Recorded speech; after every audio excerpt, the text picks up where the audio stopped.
안녕하세요. 두 아들을 키우고 있는 38살 워킹맘입니다. 저희는 양가 부모님 소개로 만나 짧은 연애 끝에 결혼했고, 신혼여행지에서 바로 쌍둥이 아이가 생겨버렸어요. 신혼생활을 다 누려보지 못해 너무 아쉬웠지만, 주변에 물어보니 아이가 잘 생기지도 않는데 쌍둥이가 생긴 건 너무 축복이라며, 아직 아기가 생기지 않은 친구들이 매우 부러워했어요. 저 역시 제대로 시작도 못한 둘만의 신혼생활이 아쉽긴 했지만 크게 노력하지 않고 아이들이 생긴 것을 고마워했고, 네 명이 꾸려나갈 단란한 가정을 꿈꾸며 출산일을 기다렸답니다. 친정엄마는 초산인데다가 쌍둥이라 배가 불러올수록 걱정이 많으셨고, 저 역시 출산일이 다가올수록 기쁘기도 하고 무섭기도 하더라고요. 출산일이 다가올수록 제가 불안해하니 남편은 걱정이 많냐면서 제 기분을 맞춰주기 위해 노력했죠. 막달이 될수록 아이들을 만날 설렘과 두려운 감정이 뒤섞였고, 그 마음을 뱃속에서 알아챘는지 예정일이 일주일이 지났음에도 전혀 나올 기미가 느껴지지 않았어요. 주말에 남편과 함께 찾아간 산부인과에서는 제 상태를 살펴본 후 유도분만으로 진행을 해봐야 될 것 같다고 하더라고요. 제가 유도분만을 왜 해야 하는지 여쭤보니 예정일이 많이 지나진 않았지만 아이들이 많이 커서 이러다가는 아이들도 저도 잘못될 수 있다고 얘기를 하셨어요. 저희 부부는 그 소리에 놀라 바로 유도분만을 시도했고, 정말 이러다 죽을 것 같다는 생각이 들 정도로 아픈 시간이 지났고, 두 아들이 세상에 첫 발을 내딛게 되었습니다. 의사 선생님은 아이들의 태출을 남편에게 자르라며 권했고, 남편은 벌벌 떨리는 손으로 저와 아이들의 연결고리를 잘랐어요. 정신없는 와중에도 그 모습이 너무 인상 깊어서 두 눈에 눈물이 줄줄 흐르더라고요. 그렇게 저희 부부는 결혼한 지 1년 만에 부모가 되었답니다. 조리원 생활을 끝내고 집에 오니 본격적으로 육아 전쟁이 시작되었어요. 서툰 부부가 부모 역할까지 해야 하니 퇴근하고 온 남편은 쉬지도 못하고 저를 도와야 했고, 전 24시간 대기하며 아이들을 케어하느라 서로 얼굴 볼 시간도 없었습니다. 큰애는 등에 센서라도 달아놨는지 밤 12시 전에 침대에 내려놓으면 엄청나게 울어댔고, 그 소리에 잘 자고 있던 둘째까지 덩달아 깨어서 화음을 넣으며 울어버리니 집이 지옥 같았어요. 전 너무 힘들어서 친정엄마에게 도움을 요청했고, 모든 일을 뒤로 미루고 저를 위해 달려와 주셨어요. 엄마는 저희를 오랜 시간 키워오신 베테랑이라 아이가 뭐가 필요한지 단번에 알아채셨고, 아이들도 저도 엄마 덕에 삶이 조금 편안해졌죠. 엄마는 퇴근하고 온 사위가 안쓰러웠는지 당분간 아이들은 둘이서 돌볼 테니 신경 쓰지 말고 사회생활 하라고 하셨고, 남편은 안 된다고 하면서도 은근히 좋아하더라고요. 이후 남편은 저 때문에 참여하지 못했던 일이 많았다며 늦은 시간까지 야근하는 날이 잦아졌어요. 야근을 해서 늦는 것은 어쩔 수 없다지만 남편은 일주일 내내 늦은 밤에 들어와 잠을 자기 바쁘더라고요. 특히 매주 금요일과 토요일은 회사 회식이 잦았고, 회식이 없는 날에는 바이어를 대접해야 한다면서 매번 술에 취해 새벽에 들어왔어요. 저 역시 아이들을 낳기 전엔 일했지만 남편이 영업직도 아니고 회사 일을 핑계 삼아 매주 늦게 들어오는 남편이 이해되지 않았어요. 전 너무 화가 나서 남편에게 한마디 할까 생각했지만 육아도 힘든데 이런 문제로 신랑이랑 싸우는 것이 싫어서 관뒀죠. 대신 답답한 마음을 엄마에게 모두 털어놨더니 엄마는 제 얘기를 다 들으시고, 최서방이 자식들까지 태어나니 회사 일을 더 열심히 하나 보네 라고 하시며, 아이도 태어나고 부양해야 하는 가족이 생기면 남자들은 안정적인 가정을 꾸리고 싶은 욕구가 늘게 되어 있어. 너도 알겠지만 최서방이 요즘 남자들 같지 않게 얼마나 얌전하고 반듯하니? 네가 애 키우느라 답답하고 지친 건 알지만 최서방의 마음도 들여다 봐줘라 라고 하셨습니다. 한숨은 나왔지만 엄마의 얘기가 맞는 것 같아 마음을 다잡았어요. 엄마는 이후 남편에게 시간 여유가 있을 때 장을 같이 봐야 할 것 같다며 따로 신랑을 불러내셨고, 둘이 무슨 얘기를 했는지 일주일 내내 늦은 시간에 들어오던 남편은 퇴근 시간에 맞춰서 집에 바로 오는 횟수가 늘었죠. 일주일에 3일 정도는 일찍 퇴근해서 아이들 얼굴도 봐주고 조금이나마 아이들을 함께 보살피기 위해 노력해주는 모습을 보니 일도 힘들 텐데 절 위해 노력해주는 남편이 예뻐 보이더라고요. 그렇게 6개월이라는 시간이 빠르게 지나갔어요. 아이들이 5개월이 되자 아이들을 따로 재우는 훈련에 돌입했고, 처음에 미친 듯이 울던 애들도 이내 포기했는지 일정 시간이 되면 포기하고 잠을 자더라고요. 그렇게 노력하니 7개월 차에 아이들의 수면 훈련에 성공했고, 드디어 안방에서 남편과 단둘이 잘 수 있게 되었어요. 아이를 키우면서 그동안 손 한 번 제대로 잡을 수 없었는데 드디어 둘만의 시간이 생기니 마음이 설렜어요. 그런데 남편은 피식 웃으며 피곤하다며 그대로 자버렸어요. 다음날 아무렇지 않게 신랑은 출근했고, 그래서 엄마한테 아이들을 부탁하고 20년 지기 친구에게 점심을 먹자며 불러냈고, 오랜만에 자매같이 지내던 친구와 오붓하게 밥을 먹으니 아이들이 신경 쓰이긴 했지만 처녀 시절로 돌아온 것 같아 기분이 좋았죠. 그 친구는 20대 후반에 결혼한 인생 선배이기도 해서 어제 남편과의 일을 솔직하게 털어냈어요. 친구는 네가 밀어내는 건 당연하고 남편이 밀어내니 섭섭하다고? 라고 하면서 제가 엄청 이기적인 사람이라고 하더라고요. 아무리 육아가 힘들어도 남편을 먼저 챙길 줄 알아야 된다는 친구 얘기에 그동안 제가 신랑에게 너무 소홀했구나 싶어졌습니다. 그러면서 지금 당장 관계가 좋아져야겠다는 생각에 무언가를 섣부르게 하려 들지 말고 남편에게 사랑을 확신시켜 주라고 했어요. 친구의 조언을 받은 그날부터 저는 남편이 좋아하는 음식을 차려주고 남편과의 대화 시간을 늘려가며 다시 친해지기 위해 최선을 다했습니다. 달라진 저의 모습에 신랑은 엄청나게 어색해하더니 꾸준히 노력하니까 그 모습이 예뻐 보였는지 마음을 조금 열더라고요. 남편은 기분이 좋아졌는지 저와의 시간을 늘려주었고, 저 역시 관계의 변화가 생겨 못다 이룬 신혼의 달콤함을 찾는 것 같아 좋았습니다. 그렇게 관계가 달콤해진다 생각이 들 때 남편은 제게 의논할 것이 있다며 맥주 한 캔을 제게 건네며 자리에 앉더군요.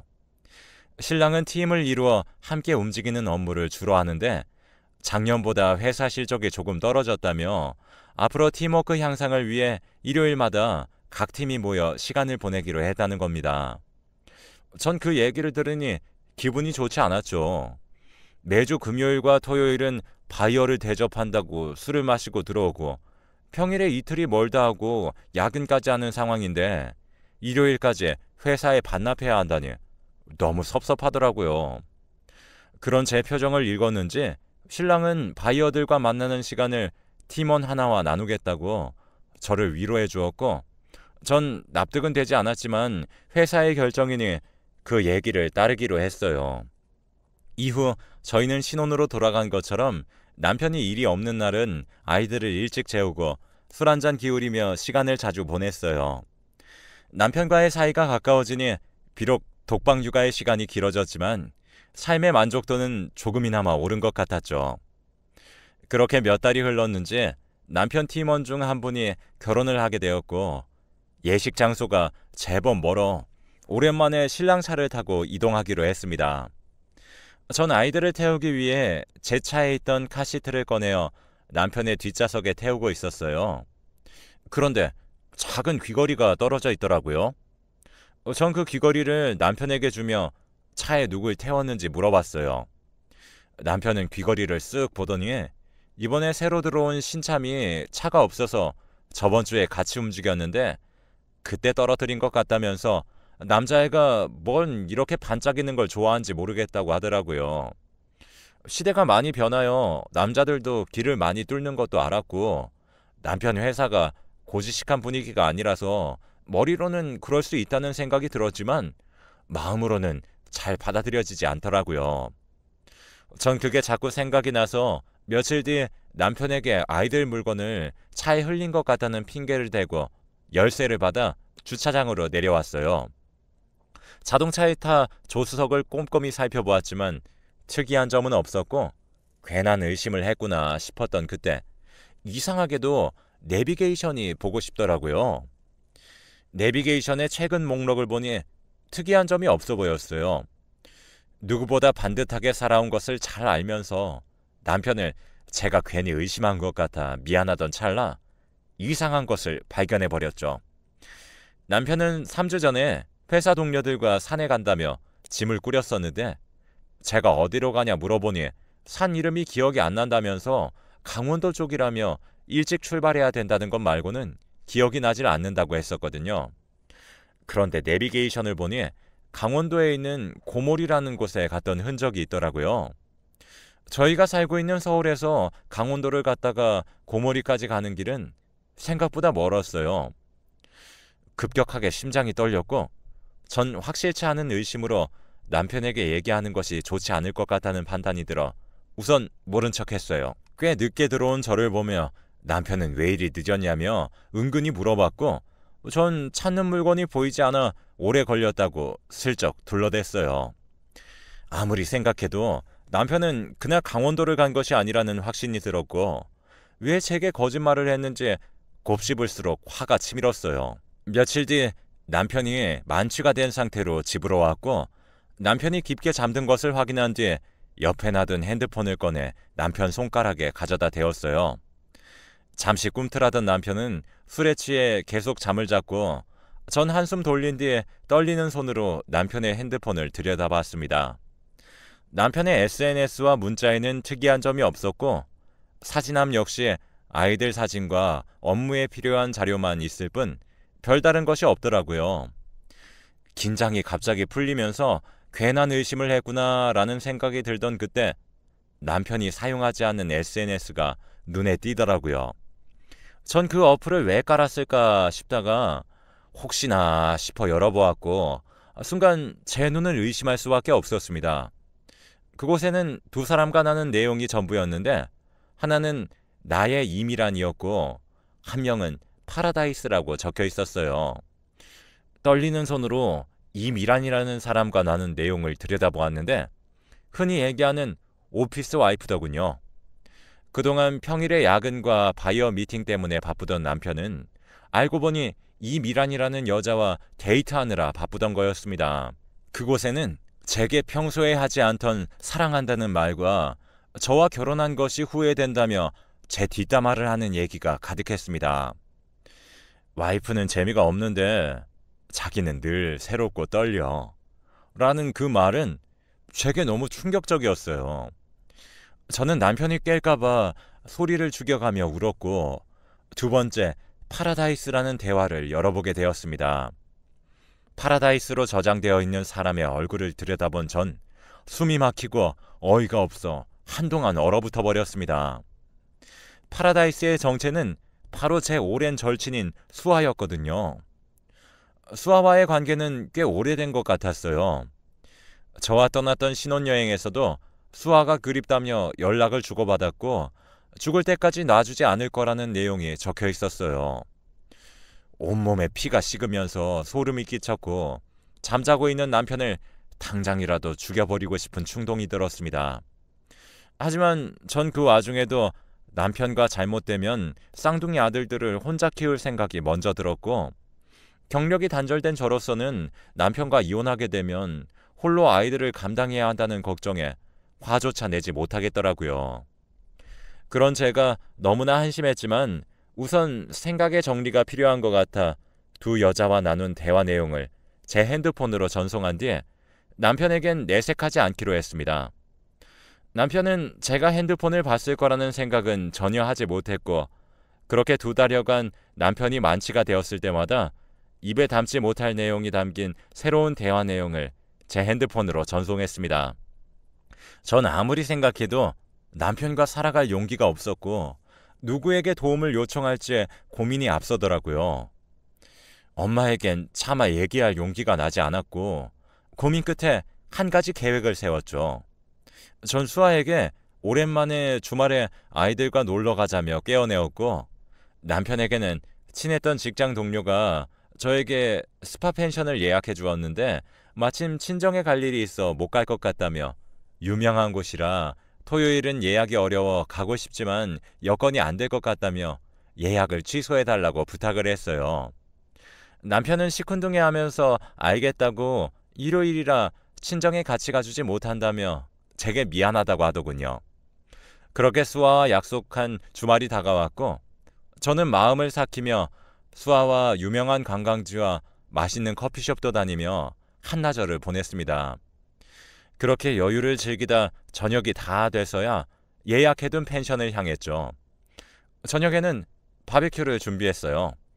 제가 예약해둔 펜션은 개인 바비큐가 되지 않아 다 같이 모여서 먹어야 했고, 저는 미리 나가서 여유롭게 먹자며 미리 수아를 데리고 나갔어요. 소주를 기울이며 마음속으로 칼을 갈고 있던 그때였습니다.